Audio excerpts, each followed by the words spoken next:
Good day and welcome to Brian Working with Wood in the Wood Shop here at Central Washington University. Today I'm going to be talking to you about safety procedures and how to work with wood on this 14-inch Powermatic bandsaw. So follow along. In the next few minutes I'm going to teach you how to be safe and secure on the bandsaw. But first, don't forget your safety glasses. Now I will explain to you all the components that make up this saw. If I was to open up this guard that covers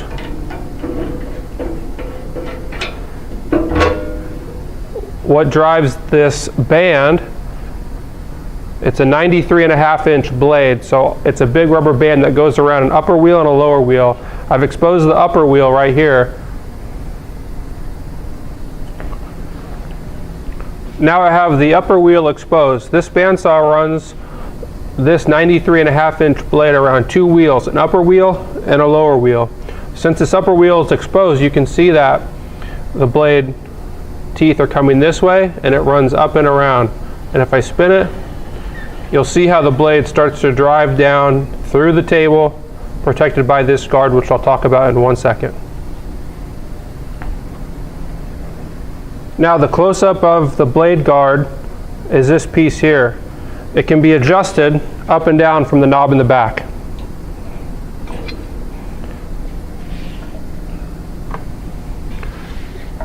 You want the blade guard to be within a 1/2 inch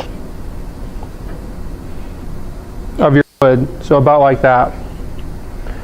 These guides protect the blade from going side to side and coming off of the wheel.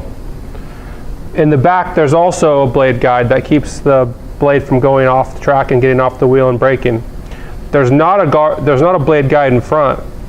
So the most common accident is when people try to pull wood back out from their cut on a curve. That's when this will be pulled out and the blade could come off the wheel.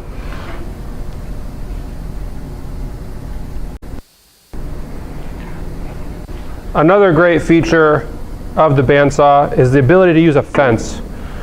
This machine often does a lot of freehand work as opposed to a table saw or other maybe hand saws.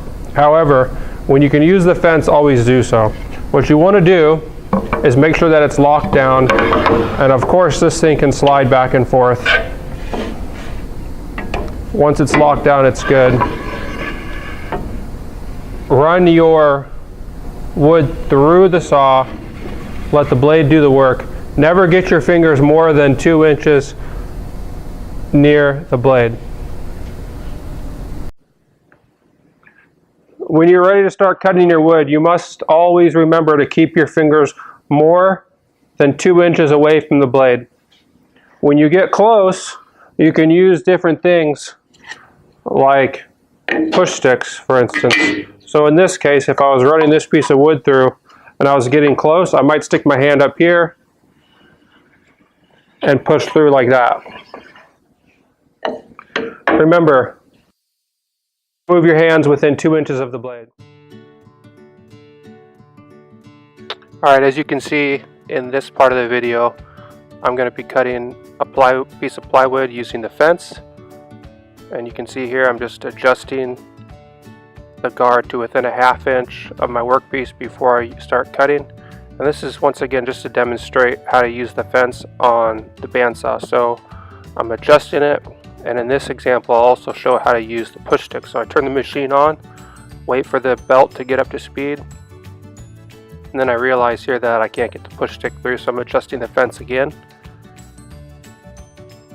And when I get it where I want it, I grab a small push stick, and the machine's running, and I start my cut nice and easy, ensuring to keep that the wood is tightly against the fence and a smooth pressure all the way through. And then to prevent my fingers from getting within 2 inches of the blade, I use the push stick and push through, and at the end you can just let it fall on the ground. Since I'm by myself and I don't have anyone helping me, I'll just let it fall and set the push stick aside. And now I'm going to show you how to freehand on the saw as well. So the machine's still running, and I'm going to cut a radius around one of the corners on this piece of plywood. And you can see I line up my cut and I begin and I just slowly curve around.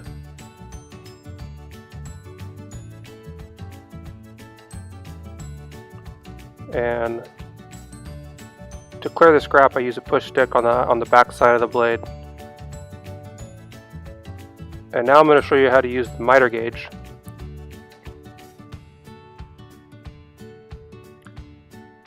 And in this example, I start my cut,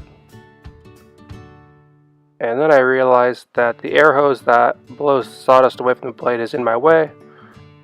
So I'm able to back out straight. I'm able to do this because I'm not on a curve. And then once I back out, I realize I have to turn off the saw and wait for it to stop so I can move the air hose that blows the sawdust away. Once the saw is stopped, I can adjust it so I can get the miter gauge through the piece, through the miter gauge through the saw without impeding against the guard or the hose blowing the sawdust away. Then once again find my kerf, which is the gap left behind by the saw blade, and I'm able to push it through. Turn the saw off, and there, I just showed you 3 new steps.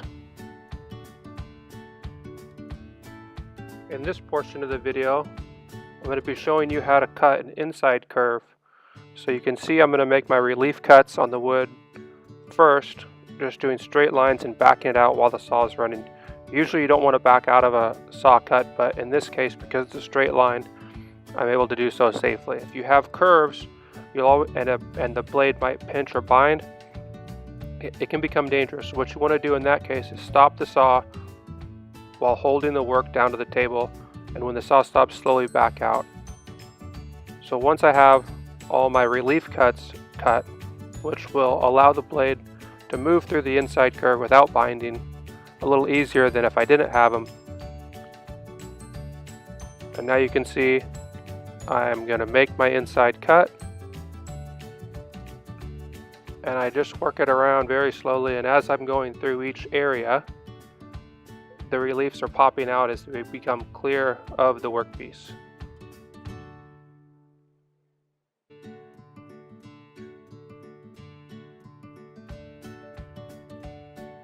There you go. Now I'm going to talk about cutting large or awkward pieces of wood on the bandsaw. In this case, I'm going to turn this piece of wood into a table leg or possibly the foot of a piece of furniture. So one might think you need to raise the blade really high and trim the edges off of that piece of wood like I'm showing here in the video. However, this presents a pretty big hazard because the blade is so exposed. There's probably over 8 inches of blade exposed right there. One of the dangers is, as you're cutting through, it'll tend to pop through like I'm showing here, where my fingers could become susceptible to a cut on the saw. What you want to do, which I don't have shown in this video, is build a jig that lets you safely guide the piece of wood through the saw blade, sometimes even using the miter gauge. You can set up your jig on the miter gauge like I'm showing here, minus the actual jig. It's a piece of wood, or it's a block that basically lays the wood in there at a 45 and allows you to trim the edges off in preparation for turning the wood on the lathe.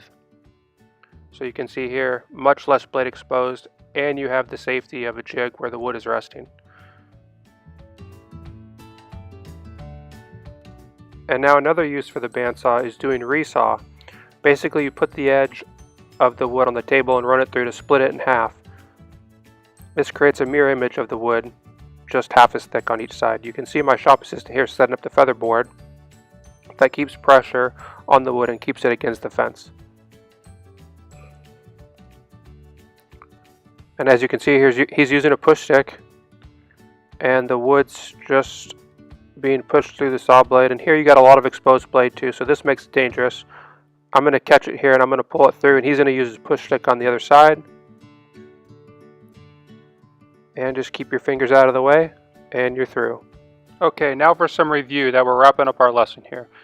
First, when you approach the machine to make some cuts, always check that the blade tension is adjusted properly. Next, always check that the bearings are clear of obstruction, so I'm rolling them a little bit there, as you can see. It's free and clear. Next, make sure that when you start your cut, the guards are within a 1/2 inch of the workpiece. See here, I'm lowering it down.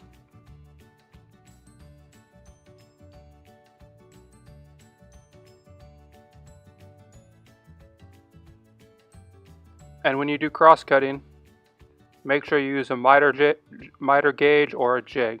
So you can see here, I'm giving you an example of a cross cut. Always keep your hands at least 2 inches away from the blade at all times. I believe I'll show you that here next. See, 2 inches, at least 2 inches. Better, further than better. And keep your thumbs out of the line of the cut.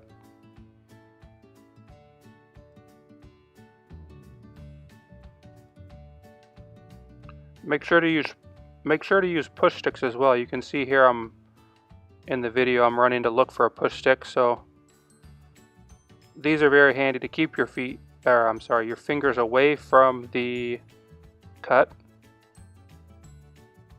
And you can use the fence and the push stick when cutting inside of 2 inches, as you can see I'm demonstrating here. Remember that we covered utilizing the relief cuts when possible. When you saw things freehand on the saw, make sure to keep your work flat against the table or utilizing a jig.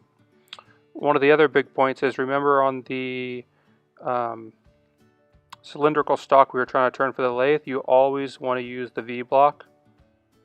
And when you're done using the machine, return it to its guards to its lowered position.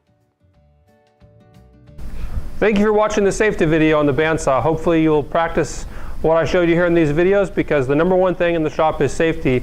Beyond wearing your safety glasses when operating the bandsaw, the thing I think is the most important to remember is that this blade has this could have a lot of exposed blade at certain times. You want to keep the guard down close to the workspace as possible. And remember, when you're turning large stock or cutting large stock on the bandsaw for the lathe, always use a jig. About 15 years ago, I almost cut my index finger off cutting a large piece of stock that I was eventually going to turn on the lathe. I should have used a jig and I didn't. I freehanded it, and when it slid through, it popped and almost cut my index finger off. So that's one of the biggest areas I'd like you guys to focus on when you watch this video and when you use the saw in our shop. So thank you for watching, and be safe.